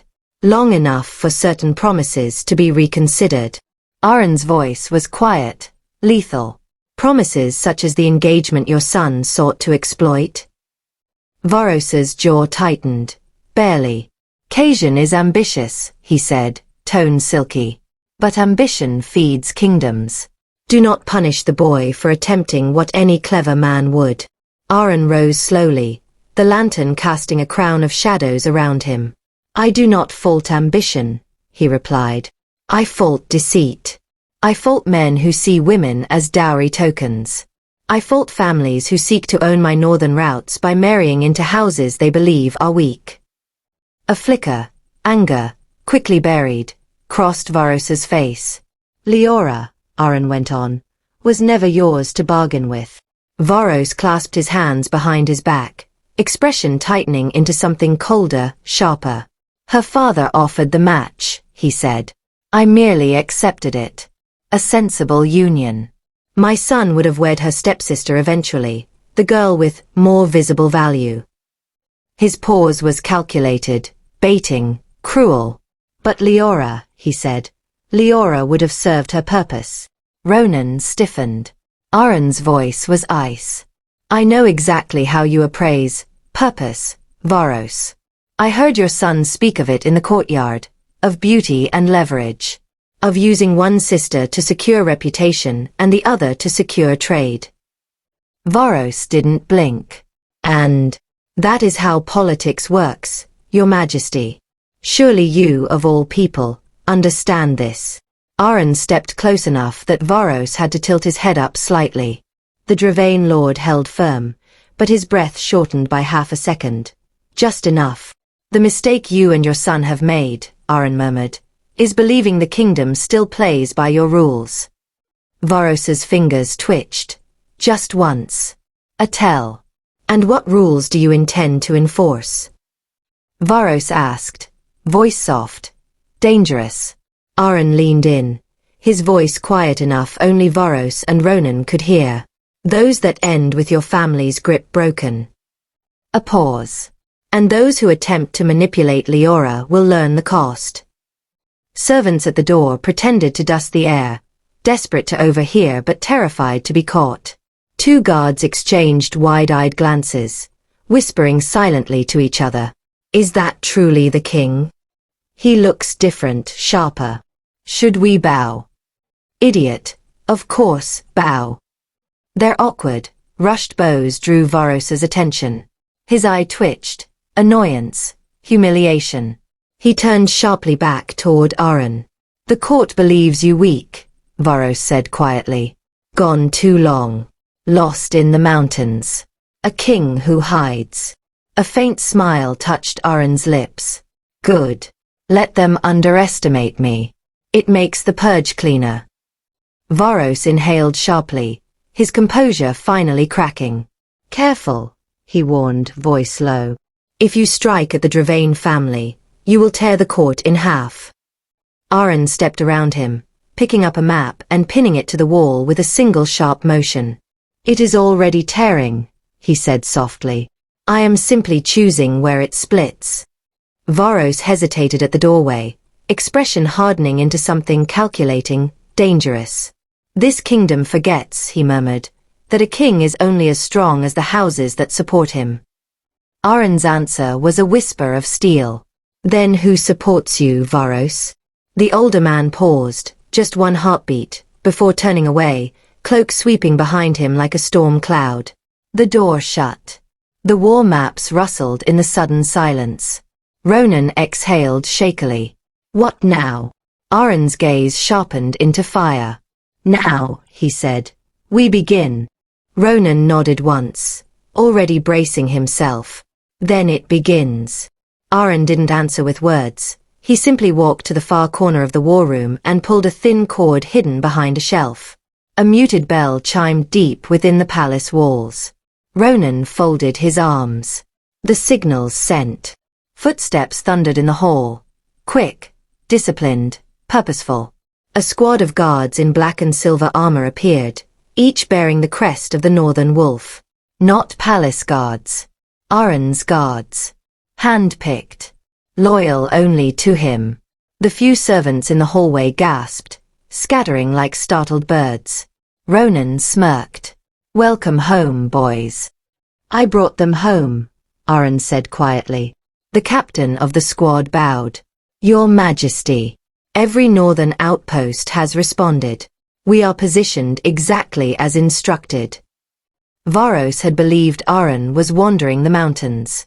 But Aren had been building an army. A quiet one. An invisible one. Ronan stepped forward, checking their formation with a practiced eye. Everything's in place, he confirmed. All that's left is the council. Aren nodded once. And today, he said, they will show where loyalty actually lies. The soldiers remained silent, waiting. Ronan moved to Aren's side, the stance of a man who had helped shape every step of this plan. I'll fetch Captain Marek, he said. Quietly. Aren met his eyes. He knows his daughter is under Northern Ward protection. Remind him of that if he hesitates. Ronan's mouth twitched. He won't. Then he slipped out. Aren faced his assembled soldiers. Lord Varos believes influence binds this court, he said calmly. He believes fear is loyalty. A beat. But true loyalty, Aren continued, is earned long before it is seen. They bowed their heads in unison. Aren tapped a red-marked point on the map. The Grand Hall. Tonight, Varos will attempt to sway the council. He will claim I am weak, unprepared, disconnected. His gaze sharpened. We will let him speak. No confusion this time. They knew the plan. The captain bowed. The room is prepared as requested. Every noble house will hear him. Aren's expression turned merciless, regal, cold. Good. Because the truth destroys a man far cleaner than a blade. And the truth was already set in motion. While Ronan gathered Marek, Aren's hidden soldiers secured the wings of the palace, positions chosen weeks ago. Merchant testimonies were ready and waiting in sealed northern envelopes. The forged trade route documents that Varos had used to force Liora's marriage sat locked inside Aren's desk, damning and undeniable. And throughout the shadows of the palace halls, the quiet rumor Aren had seeded, about Varos overreaching the crown, began to slither through noble circles like smoke. By the time Varos stood before the council, believing himself untouchable, everything would already be aligned against him. Not in secret, but publicly, in front of the nobles he believed he controlled. Aren looked toward the door Varos had exited through earlier. He thinks today favored him, he murmured. A slow, sharp smile touched his lips. But this will be the last day the Dravane name commands fear. A knock sounded. 2 quick raps, 1 slow. The northern signal. Captain Marek slipped inside, pale and sweating. Your Majesty, he whispered. You summoned me? Aren turned to him. Yes, he said softly. I'm giving you one chance. Marek swallowed. To do what? Aren stepped closer, voice dangerously quiet. To choose who you serve. The northern guard straightened, hands brushing hilts. Marek's breath trembled. And Aren watched him, silent, calculating, patient. The grand hall shimmered with midday light, streaming through tall stained glass windows and igniting the gilded edges of banners. Nobles whispered beneath their breath, ceremonial robes brushing against polished marble, eyes darting toward the head of the council where Lord Varos Dravane had taken his place. He stood tall, proud, confident, radiating the authority he believed unchallenged. Aren entered silently, flanked by Ronan and the northern guards, hidden in plain sight along the side galleries. The council paused, some bowing in hesitant respect, others smirking, certain that the lost king was still a shadow of the man they had feared. Varos's gaze swept the hall, landing on Aren with a faint curl of a smirk. Your Majesty, he said, voice smooth and mocking, returned at last. We were beginning to wonder if the mountains had claimed you, or if your northern followers had grown impatient. Aren's eyes scanned the room, cold, precise. I returned, he said, voice carrying across the hall, because loyalty cannot be bought with fear, nor allegiance earned through intimidation. A murmur ran through the council. Varos stepped forward, raising a hand. Let us not be dramatic. Surely the northern lords are loyal to their king, but the kingdom does not bend to whim. And surely, no one doubts my son's ambitions are. Ronan's signal was subtle. A hand against a column, a barely perceptible nod. The northern guards emerged from the shadows, stepping forward, silent and disciplined, blocking access to the exits without overt threat. Panic flickered behind some noble eyes, but Aren's calm authority filled the room. You speak of ambition, Aren interrupted, voice low, deliberate, lethal. But ambition without honor is treachery. He gestured to a page stepping forward from the back of the hall, holding thick ledgers and sealed documents. Evidence.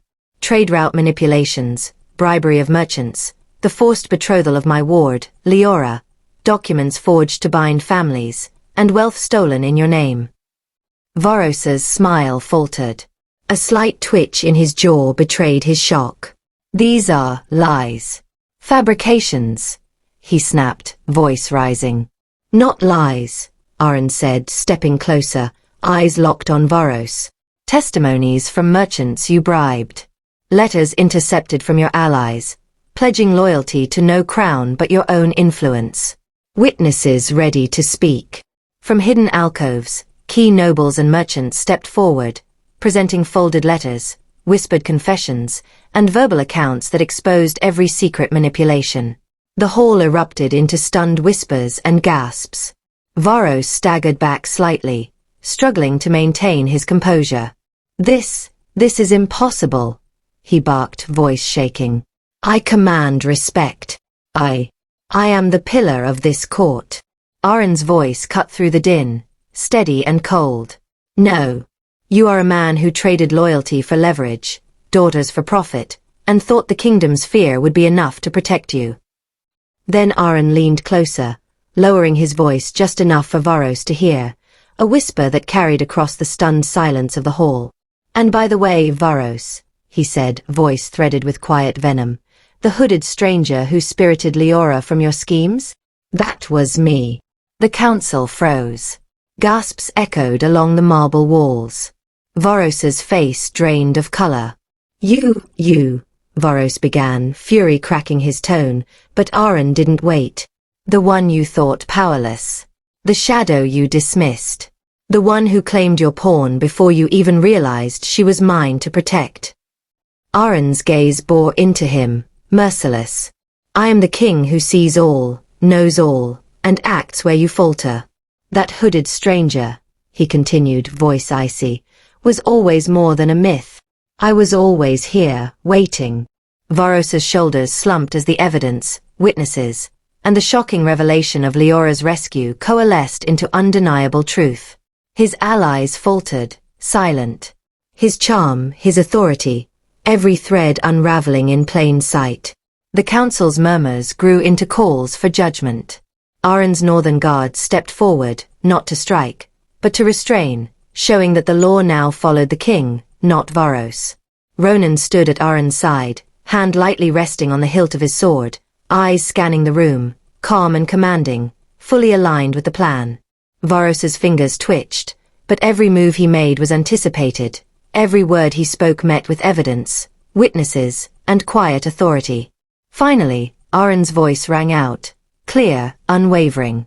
Lord Varos Dravain, you are hereby stripped of all title, your offices revoked, and placed under custody for treason against the crown. You are to be held until the court determines your fate. Guards stepped forward, enclosing Varos in a cordon. The once commanding man tried to struggle, but every ally he thought loyal had already pledged allegiance to Aren or fled in silence. His shoulders sagged under the weight of exposure, and for the first time, the hall saw him reduced to a man, not a lord. The nobles looked on, stunned. Whispers rippled like wildfire, some in shock, others in awe at Aren's calculated precision. Aren turned to Ronan, voice low, almost intimate in its satisfaction. Phase 1 complete. The House of Dravain no longer rules by fear. Ronan inclined his head. And Liora remains untouched. Aren allowed himself a thin, quiet smile. As she should. Varos, silent now, was led away, defeated, humiliated, and powerless. The northern guard stood at attention, the hall's tension slowly giving way to order. Aren surveyed the council, letting the weight of authority settle naturally on him. Every eye understood, the king had returned, not just to reclaim a throne, but to reclaim the kingdom itself. The nobles parted instinctively as Varos was escorted through the grand hall, their eyes wide, whispers tumbling like dry leaves across marble floors. Some clutched their robes, mouths opening and closing, searching for words that could explain the impossible. They had watched a lord brought low by the very king he had sought to manipulate.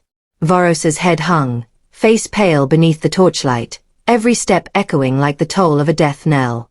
His once commanding presence now shrank to a man bound by chains of his own making. The northern guards flanked him silently, steel glinting, eyes unwavering, leaving no room for defiance or escape. A hush fell over the hall, heavy and electric, as the great doors to the palace dungeons swung open. The echo of their hinges seemed to announce the end of an era. Varos was led inside, the last glimpse of the proud Dravain lord fading into shadow, leaving only the whispered legend of what had once been, and what had been undone. The nobles exhaled as one, a wave of awe and fear rippling through the room. Some bowed instinctively to Aren, others simply froze, caught between disbelief and reverence.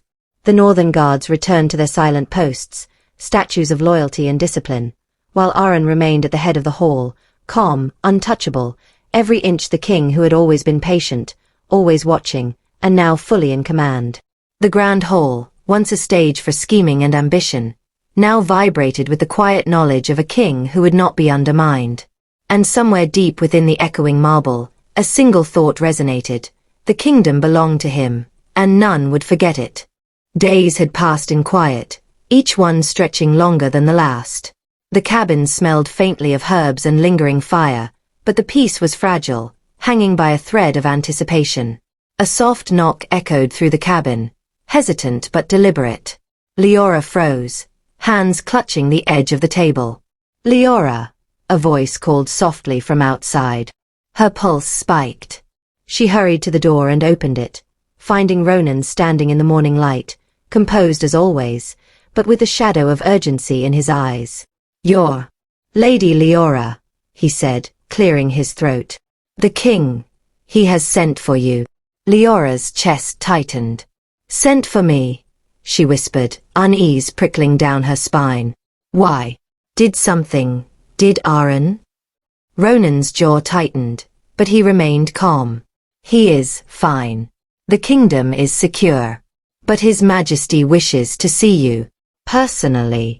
Her mind raced. What had Aren done to summon her? Had he stumbled into danger? Was the king angry with him?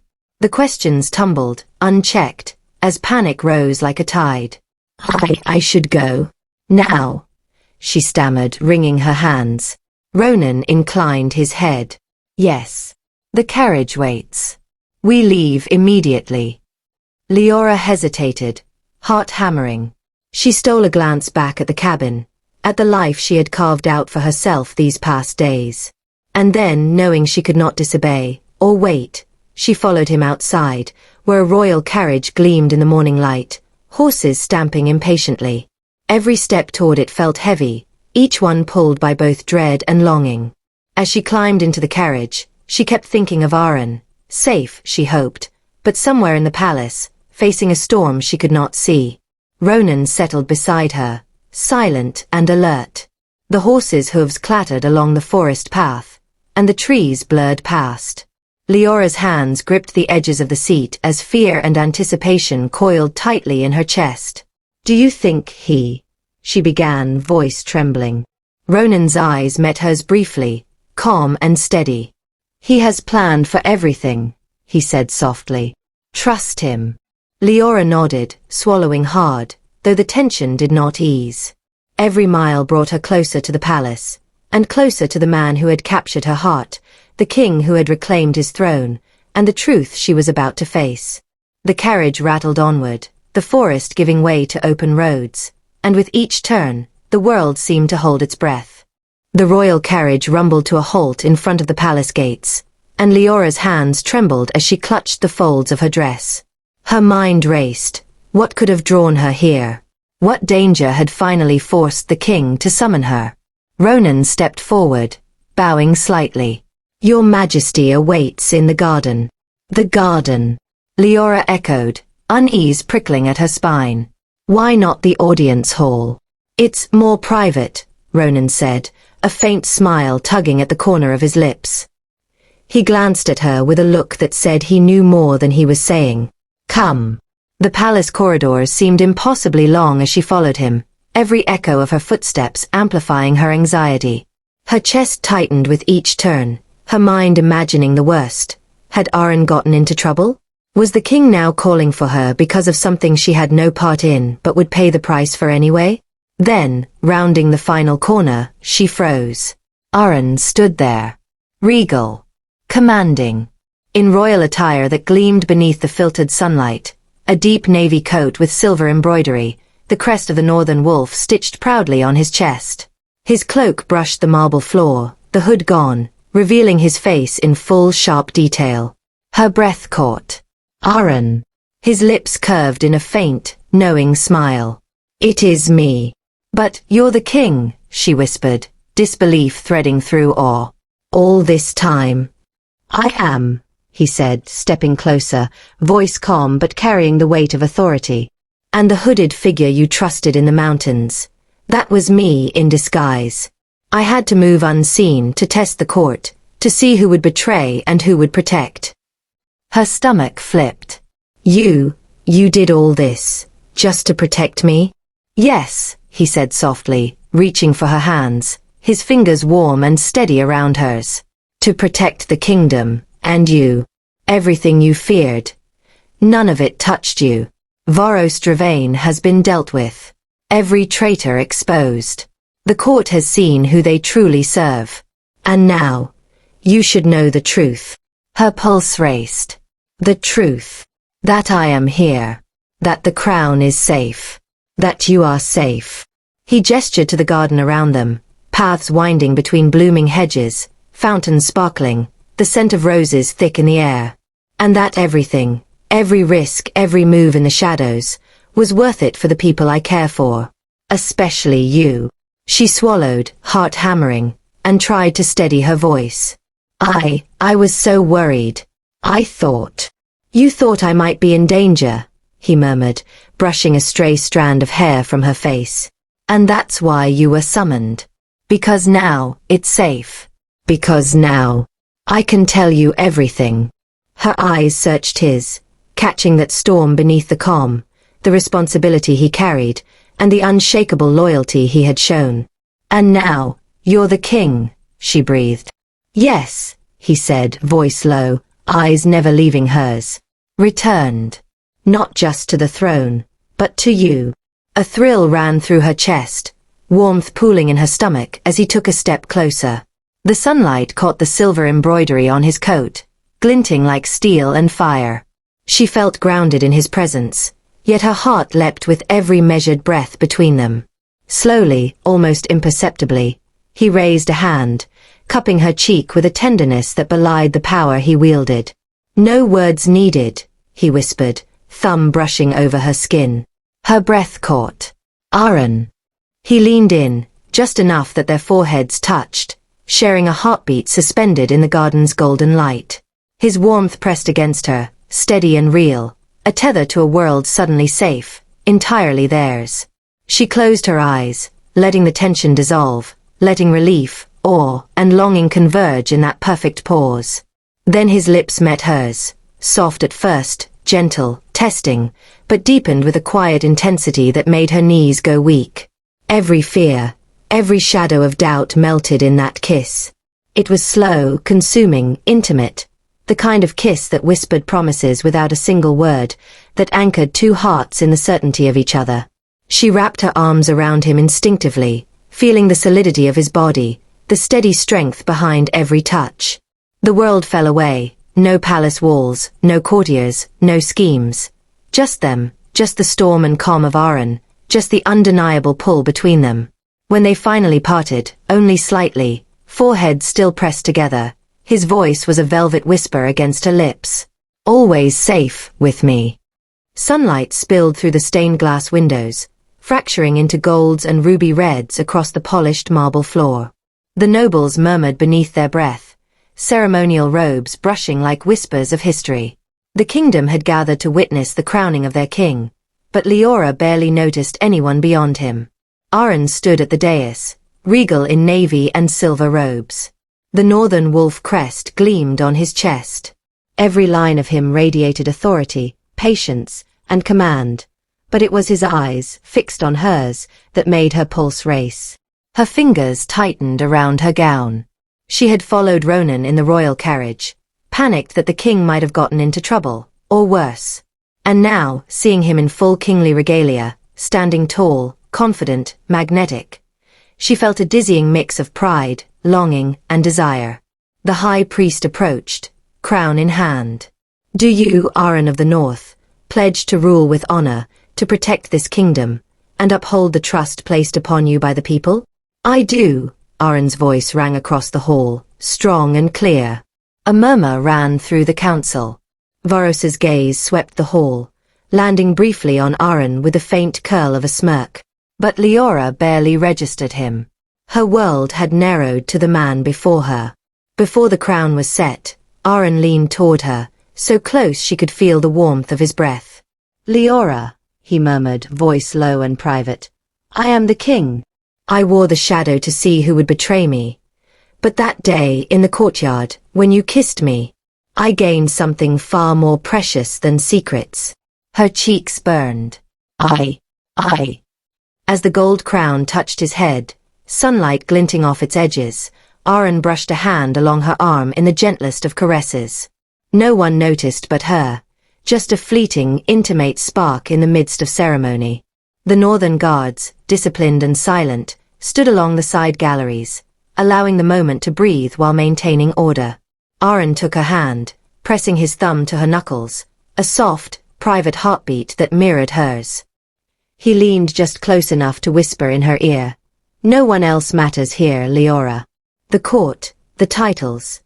None of it means anything without you by my side." She trembled slightly, words caught in her throat. "I'm here," she breathed. "Do you feel how much they all envy me right now? Imagine this is just a warm-up for the real celebration later." "You blush too much, my queen. I love it." Each whispered line, each subtle touch, a gentle brush of fingertips, a shared grin, a shoulder nudged lightly, made her heart hammer faster. Even as nobles watched the coronation, they were blind to the private world between the king and his queen. When the crown was fully in place, Aren stepped close, letting her rest a hand on his chest. Fingers intertwined, he whispered against her temple. "Every oath I swear today, every crown, every word, they mean nothing without you, Liora." Her cheeks flushed hotter, the heat climbing to her ears. I never imagined." He silenced her with a soft kiss at the corner of her lips, teasing, electric, intimate, a stolen moment amid the grandeur. Then another, deeper, daring, just long enough to make her knees weaken slightly. Nobles froze mid-bow and gasp, unaware of the private declaration unfolding right before them. When they parted, Aren rested his forehead against hers, smiling that small private smile meant only for her. "You see, even in shadows and in light, it was always you I wanted beside me." She laughed, breathless, tilting her head to rest against his shoulder. "You always know exactly what to do," she murmured. And then, amid the crowning cheers, the northern guards at attention, and the glittering banners, he kissed her, slow, deep, tender, claiming. Every heartbeat, every blush, every stolen breath belonged only to them. A secret victory sealed under the weight of the kingdom. The world outside might see a coronation. Liora felt a coronation of her heart, her love, and her choice, her king, her forever, and the private joy of a love too fierce to hide. Even her family, standing in the gallery, softened in awe and relief. Her stepmother's eyes shimmered with tears. "Liora," she said, voice trembling, "I am sorry. We were wrong to push you to Casien." Her father bowed deeply. "We let ambition blind us. But seeing you with him, truly, wisely, I understand now. He is worthy."